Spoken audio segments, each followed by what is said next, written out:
찰스 수왑이라는 분은 최초로 연봉 100만 달러를 받은 사람입니다. 당시 세계 최고의 부자 록펠러의 강철 회사의 임원이었는데 그는 다른 임원에 비해서 실적이 매우 좋았다고 합니다. 어느 날 록펠러는 찰스 수왑이 종업원들과 웃고 떠들며 시가를 피우는 광경을 목격합니다. 그때 당시 회사 임원과 현장 종업원들 간에 신분 차이가 엄격했고 오직 상명하복만 있던 시절이라 그렇게 어울리는 것은 상상할 수 없는 일이었다고 합니다. 더욱이 부하들을 혹독하게 다루기로 악명이 높았던 록펠러에게 그 광경은 용납이 어려운 장면이었습니다. 순간 업무 시간에 모여서 잡담이라니 임원이 품위 없이 종업원들과 어울리다니 하는 생각에 하가 치밀었지만 더 지켜보기로 했습니다. 화기애애한 분위기 속에 종업원들은 곧 제자리로 돌아갔고 그 자리는 아들을 낳은 한 종업원을 축하해주는 자리였습니다. 록펠러는 그 광경을 보고 찰스 수왑이 왜 실적이 남달랐는지 그 이유를 생각하게 되었습니다. 그는 이 종업원들의 어려움에 귀 기울이고 문제를 잘 해결해 줬던 겁니다. 종업원들은 그를 잘 따랐고 그만큼 생산성도 높을 수밖에 없었던 겁니다. 이후에 록펠러는 찰스 수왑을 잘 보고 강철회사 사장으로 임명하고 최초로 연봉 100만 달러를 줬던 겁니다. 그때 당시에 이 100만 달러는 참 상상조차 할 수 없는 큰 금액입니다. 지금도 100만 달러 엄청난 금액이죠. 근데 찰스 수왑의 이 이야기는 여기서 끝나지 않습니다. 1923년 어느 날 시카고 에드워드 비치 호텔에 당시 미국 최고의 부자 7명이 모였습니다. 그들이 가진 재산은 미국 전체의 국고를 능가할 정도로 돈이 많았습니다. 한 신문 기자가 그날을 시작해서 정확히 25년 후에 그때 당시 최고의 부자 7명이 어떻게 됐는지 그들의 생애를 추적해 봤습니다. 25년이 지난 그들의 삶을 보니까 강철회사 회사 사장 찰스 수왑은 무일푼 거지가 되었고 밀농사로 거부가 된 아스 코트는 파산하고 가족들은 그를 다 떠났고 말년에 고독하게 임종을 맞이했습니다. 뉴욕 은행 총재였던 리차드 히트니는 감옥에서 여생을 보내야 했고 미 재무장관을 지낸 엘버트 홀은 감옥에서 출감하여 집에서 죽음을 기다리고 있었고 웰스프리트 회장을 지낸 제리 리버모어는 국제은행 총재였던 레비 프레저는 자살로 인생을 마감했고 부동산 업체의 거부였던 이반 크루저는 자살 미수로 정신병원에서 치료를 받고 있었던 겁니다. 7명 다 말년이 좋지 않았던 겁니다. 놀랍게도 이 비극적인 명단 제일 위에 찰스 수왑이라는 이름이 올려져 있습니다. 그는 종업원들을 위했던 마음이 따뜻했던 사람이었죠. 그런데 그런 그가 무일푼 거지가 되어서 죽었습니다. 왜 그렇게 됐을까요? 같은 맥락으로 본다면 오늘 한국 교회에 보면 일부 교회 목회자들이 아들에게 교회를 물려주면서 사회적으로 큰 무리를 일으키는 뉴스가 가끔씩 나옵니다. 물론 그렇지 않는 교회가 절대 다수입니다만 몇몇 제법 일어난 교회들이 그렇게 하고 있습니다. 왜 아들에게 물려주는 것일까요? 여러 가지 이유가 있었겠지만 결정적인 것이 뭐냐면 교회가 하나님의 것이 아니라 자신의 왕국이라고 생각했기 때문이 아닐까 생각해 봅니다. 종업원들에게 남다른 관심을 보였던 이 찰스 수왑, 100만 달러의 연봉을 받았던 이 사람이 알거지가 되어서 죽은 이유는 세속적인 표현으로 재수가 없어서 그렇게 죽은 게 아닙니다. 시대의 흐름을 잘못 읽었기 때문도 아닙니다. 어느 날 부터인가 탐욕의 눈이 어두워져 자신의 이름을 앞세우기 시작했기 때문입니다. 탐욕의 눈이 어두워지면 안 보입니다. 판단력이 흐려집니다.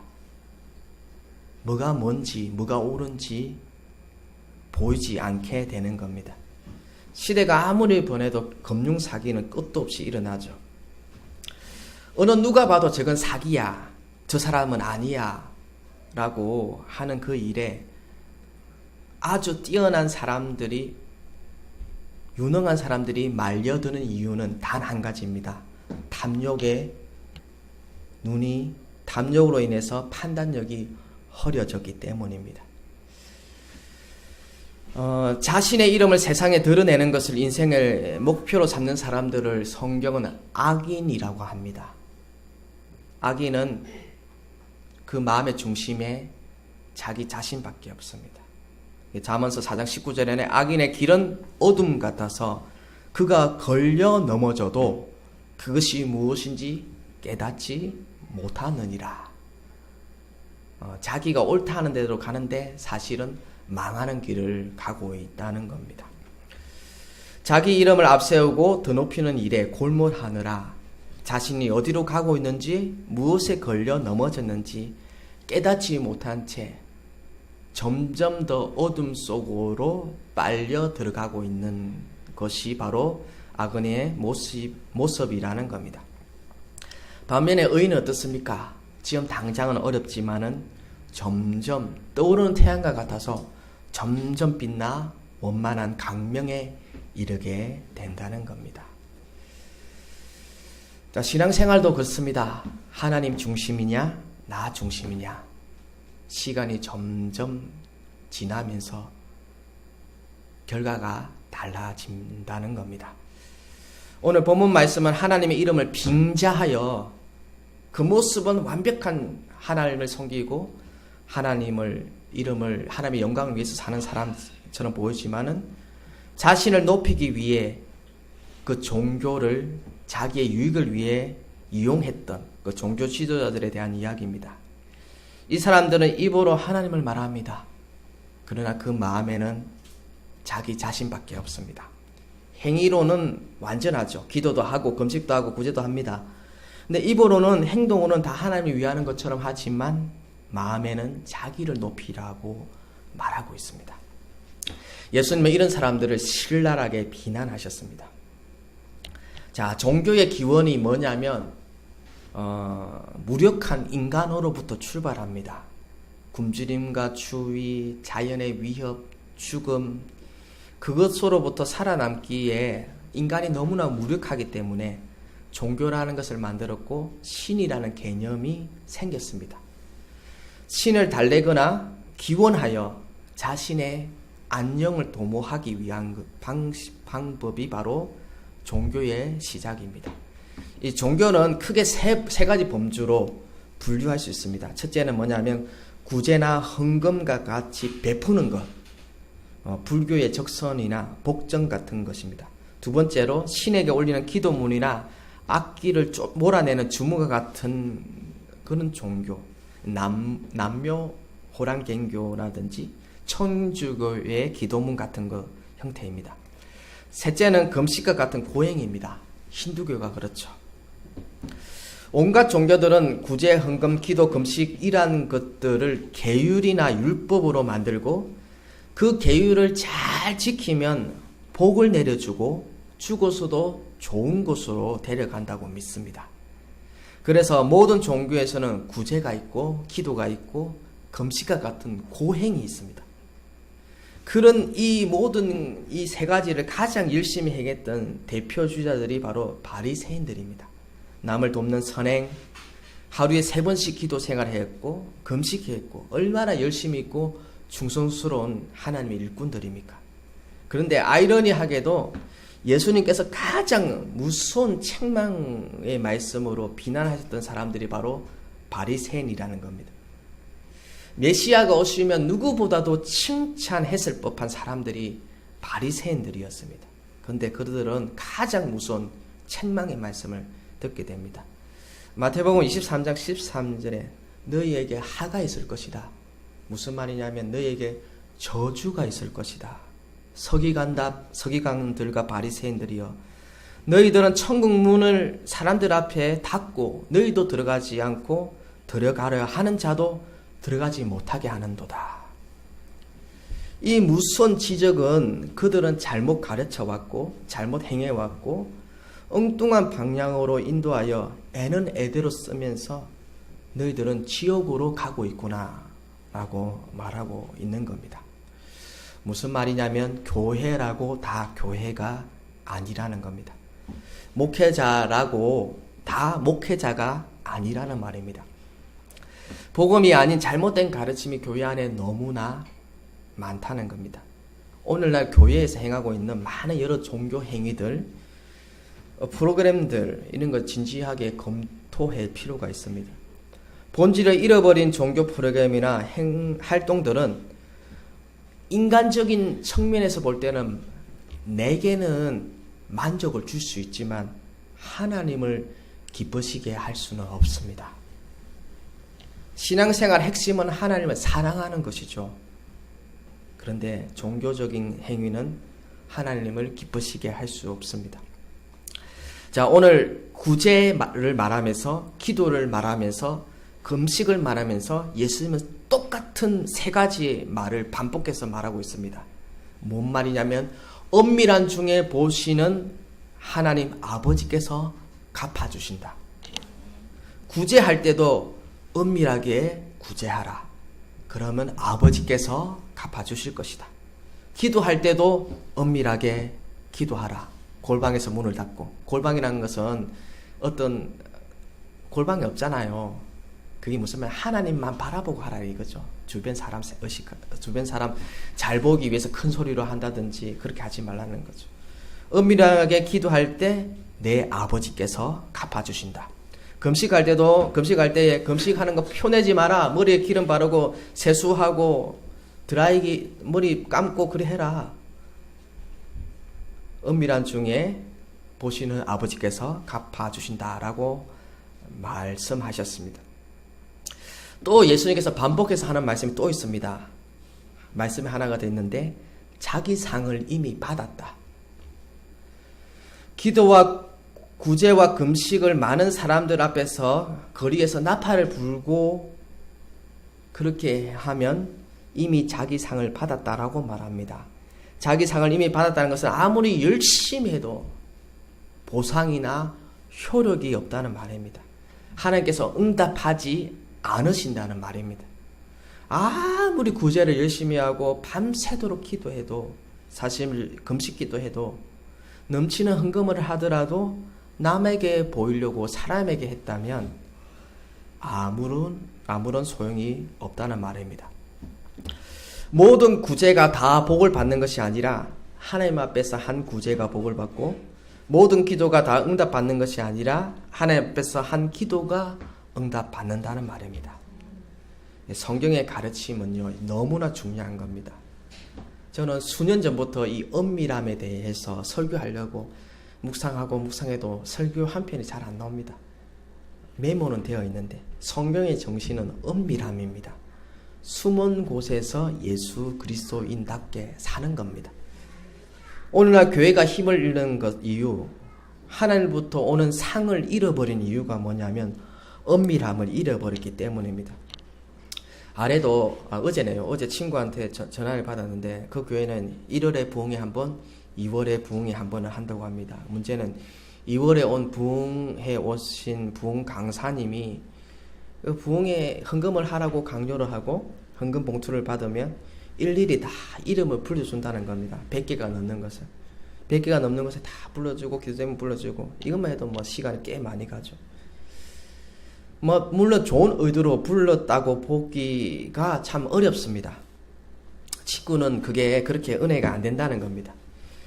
여기에 얽힌 이야기가 참 많은데 대부분 이름을 불러주는 이유가 뭐냐면, 이런 사람이 헌금을 냈다, 안 낸 사람 뭐냐, 이런 의도로 이름을 불러주는 경우가 있고, 듣는 사람 쪽에서는 어떤 일이 일어나면 헌금을 낸 사람은 뿌듯해합니다.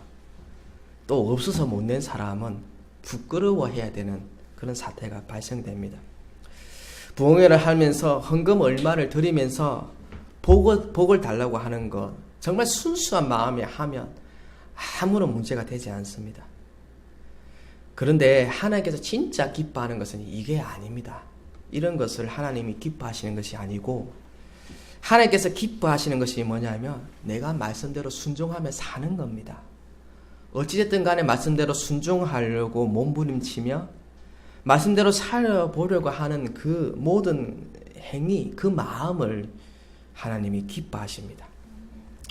사람들의 주머니를 풀기 위한, 돈 많은 분들의 주머니를 풀기 위한 가장 좋은 방법이 뭘까요? 그분들이 헌금할 때 앞에 강대상에서 나팔을 불어주는 겁니다. 누가 얼마를 했고 누가 헌금을 했고. 인간의 욕망이 있지 않습니까? 이 루시퍼로부터 주어진 그 마음, 인간의 욕망, 더 높아지고 싶고 자랑하고 싶은 욕망을 부채질하는 거죠. 누가 얼마를 헌금했다고, 누가 어떻게 헌신했다고 나팔을 불어주면, 그러면 교회는 경쟁이라도 하듯 분수에 맞지 않는 가한 헌금을 합니다. 그리고 정직한 목사라면, 아니 집사님, 이 헌금이 집사님 형편에 맞지 않은데 이 헌금이 뭡니까? 물어보고, 이 한 번의 어떤 충동적인 마음의 헌금을 했으면 돌려보내야 됩니다. 남편하고, 안 믿는 남편하고 상의가 된 겁니까? 라고 물어보고 아닌 것은 돌려보내야 됩니다. 이미 하나님께서 이 마음을 받으셨기 때문에 헌금은 가져가십시오 라고 하는 게 맞는 겁니다. 그리고 이 나팔을 부르지만 누가 지나치게 헌신한다, 누가 뭐 화장실 청소를 뭐 빠짐없이 한다, 그러면 사실 뭐 그냥 넘어가도 될 일인데 또 거기서 교회에서 나팔을 불어주죠. 그러면 어떤 분들은 가족을 돌보지 않고 오히려 지나치게 교회에 와서 교회에 헌신하는 일들이 생겨나기 시작합니다. 모든 교회가 어떠냐면 경쟁 체제로 돌아가는 거죠. 학교도 아닌데, 저 세상도 아닌데. 기도도 그렇습니다. 사람에게 보이기 위한 기도는 아무런 응답이 없습니다. 그냥 앉아있다가 하는 거죠. 그런 일이 많지 않습니까? 교회에서 1등 하려고 새벽에 가장 길게 기도하려고 돌아보고 또 하고 뭐 그런. 열성적인 목사님은 중직자가 되면서 새벽 기도도 안 나오냐? 그러면 억지로 중직자들은 새벽 기도 나가죠. 근데 기도하려고 나간 것이 아니라 목사님에게 눈동장 찍으려고 나간 겁니다. 기도 응답이 있을까요? 일단 오늘 말씀을 통해 보면 기도 응답이 없습니다. 이런 이야기가 있습니다. 시골에 전도사님이 부임했는데 전도사님을 어렵게 하는 장로님 한 분이 거기 계신 겁니다. 이 장로님이 늘 자랑하는 것이 뭐냐면 자기는 전도사님보다 기도를 더 많이 한다는 겁니다. 그래서 이 소리가 너무 듣기 싫어서 전도사님이 5시 새벽 기도라서 4시에 와서 기도를 시작했습니다. 장로님보다 먼저 와서. 근데 4시 와서 기도하니까 이 장로님이 어떻게 하느냐, 3시 반에 와서 기도를 하기 시작합니다. 자기가 1등 해야 되니까. 그러니까 또 목사님이 더 일찍 와서 3시에 기도를 하죠. 또 와보니까 또 장로님이 기도를 하고 있는 거예요. 그래서 그걸 본 전도사님이 어떻게 했냐면 아예 밤부터 철야 기도를 하자. 그래서 밤부터 기도하기 시작했다는 겁니다. 1등 한다고 기도 응답이 있는 게 아니라는 말을 오늘 본문에서 말을 하고 있는 겁니다. 하나님은 기도의 양도 아니고 하나님은 우리의 아버지이기 때문에 바르게 믿고 바르게 기도하면 기도 응답이 있다라고 말합니다. 이런 전도사님과 이 장로님의 이야기는 우픈 이야기죠. 웃기고 슬픈 이야기. 이런 이야기들 교회 사이에 많이 있습니다. 교회가 오래되고 율법적인 교회일수록 이런 웃지 못할 일들이 많이 생깁니다. 이런 것을 빈정대는 소설도 하나 있죠. 대주교의 죽음. 대주교가 기도 많이 한다고 온 도시에 소문난 사람입니다. 하루도 그러지 않고 아침과 저녁에 오래 기도하는 사람입니다. 대주교가 기도할 때마다 상투적으로 늘 이런 말을 했습니다. 오, 거룩하고 전능하신 아버지 하나님이시여. 늘 이렇게 기도를 시작합니다. 근데 어느 날 저녁에 또 이렇게 기도를 시작합니다. 오, 거룩하고 전능하신 하나님 아버지시여 라고 기도하는데 하늘에서 하나님이 대답을 하시는 거예요. 그래, 내가 듣고 있노라. 무슨 말인지 해봐라. 그 소리를 듣고 이 대주교가 심장마비로 죽었다는 겁니다. 하나님이 설마 들으실 거라 생각을 못했던 겁니다. 우화와 같은 빈정거리는 이야기지만은 하나님 앞에 기도하는 것이 아니라 내가 이만큼 기도한다. 나는 이런 기도의 사람이다라고 이 대주교는 종교인으로서 좋은 소문이 나고 그렇게 인정받고 싶어서 기도를 했던 겁니다. 자, 은밀함. 기독교 신화의 핵심입니다. 은밀함에 이 내포하고 있는 의미는 하나님께만 하라는 말입니다. 하나님 앞에서 살라는 말입니다. 사람 앞에 잘 보이려고 하지 말고 사람 앞에 잘 보이려고 하면 아무런 상이 없다는 겁니다. 어떤 교회를 가면 담임 목사에게 잘 보이려고 혈안이 된 교회가 있습니다. 목사 잘 섬기면 복을 받는다라는 교육을 많이 시킨 거죠. 부흥 강사를 모셔오면 꼭 빠짐없이 이 이야기를 합니다. 담임 목사님 잘 섬기면 복 받는다. 봄 부흥회, 가을 부흥회 지속적으로 수십 년을 교육시켜 왔으니까 세뇌되어 있지 않겠습니까? 맞는 말입니까? 틀린 말입니까? 틀린 말은 아닌데 저는 거짓말이라고 하고 싶습니다. 안 하셔도 됩니다. 그런 건 전혀 안 하셔도 됩니다. 성경에 보면 사람을 잘 섬긴도 복을 받지만은 오히려 성경은 종교 지도자가 아니라 약한 자, 소외된 자, 어린 아이 이런 영혼들을 잘 섬길 때 복을 받는다라고 말하고 있는 겁니다. 하나님 말씀대로 순종해야 복을 받습니다. 이게 핵심입니다. 종교적인 행위로 복을 받는 것이 아니라 말씀대로 순종하십시오. 성경 하루에 꼭 읽고 그 말씀대로 하루에 한 가지라도 내가 이 말씀대로 순종해야지라는 마음으로 살면 하나님은 아버지이시니까 복을 주십니다. 그렇게 소리 지르고 기도 안 하셔도 돼요. 그렇게 안 매달려도 됩니다. 말씀대로 순종하는 것이 더 중요합니다. 소리 지르면 더 좋고요. 기도할 때. 기독교 영성은 바로 이 핵심은 은밀함입니다. 은밀하게 하면 상도 받고 축복도 받습니다. 은밀함. 오늘 꼭 기억하십시오. 이 단어 안에. 은밀함. 여기서 그리스도인답게 교회 안에서 신앙생활 잘하는 거는 별로 안 중요하다는 얘기입니다. 저 세상에서 가정에서 예수 믿는 사람답게 사는 것이 중요하다는 말입니다. 내 가족에게, 내 친구들에게, 내 사업으로 만난 파트너에게, 공장에 같이 일하는 동료들에게, 학교 친구들에게 하는 것이 더 중요하다는 말씀을 하고 있는 겁니다. 여기 와서는 그냥 쌍욕하고 다니십시오. 농담이지만 교회에서는 안 중요하다는 얘기입니다. 말씀대로 사는 게 더 중요하다는 얘기입니다. 이게 사실 어려워요. 교회 안에서 너무나 교육을 많이 받았기 때문에 이런 것들, 이런 종교적인 것들. 근데 이 은밀함이 핵심입니다. 은밀함 꼭 기억하시고 하나님 앞에서 살아가는 우리 모두가 되었으면 좋겠습니다. 우리 말씀 생각하면서 우리 1분 정도 기도하겠습니다.